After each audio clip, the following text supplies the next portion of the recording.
Welcome, Ramblers. Let's get rambling. Today I started my new book. Um, it's called The Miracle of Castel di Sangro by Joel McGuinness, and it was in the football shelf in Mr. Tangent's library. As soon as I read the back cover, I knew I was gonna love it, and as I was supposed to read 50 pages. To be completely honest, I only read 35. Not because I was lazy or because I was tired, but because it excited me so much that I had to go play FIFA for a good hour and a half and then watch the highlights and the goals from the Barclays Premier League and the French League and even the Portuguese League.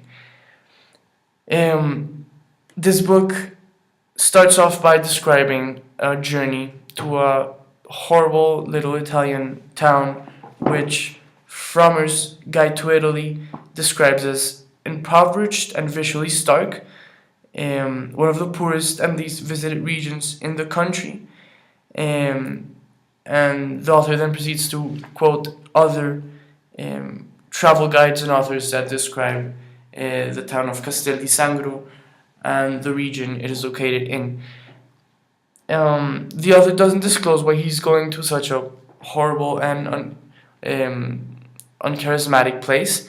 However, he then proceeds to explain how he became so passionate about football, from his experience in the World Cup in the US, in which he saw his first game and first became interested, to a day in which he traveled from Zurich to Milan only to catch a Milan game against Lazio, which completely ravaged his expectations and exceeded his expectations when he witnessed San Siro and its 70,000 roaring Milanistas. And automatically, the book spoke to me, considering how passionate and how much I love football since probably 2006, in which I became obsessed with Barcelona. A year in which Ronaldinho was at his highest level of display, and in which Messi was just starting out as a young culé. And aside from that, many other things have enhanced my passion for football, such as video games from FIFA 11 all the way to FIFA 14. And truly has immersed me into the world of football.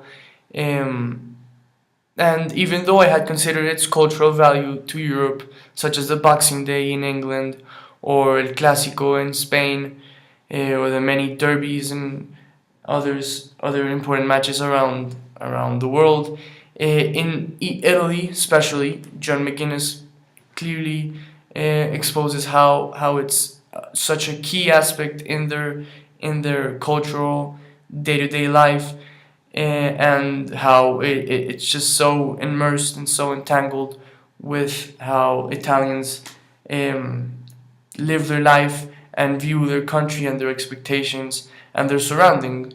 I was surprised to read a year ago a debate in which the point being debated was if Berlusconi's biggest crime was indebting Italy and bringing shame to the Italian government, or giving Milan, AC Milan, a terrible run for 2 seasons and keeping Allegri, their coach, for such a long time, which just got fired.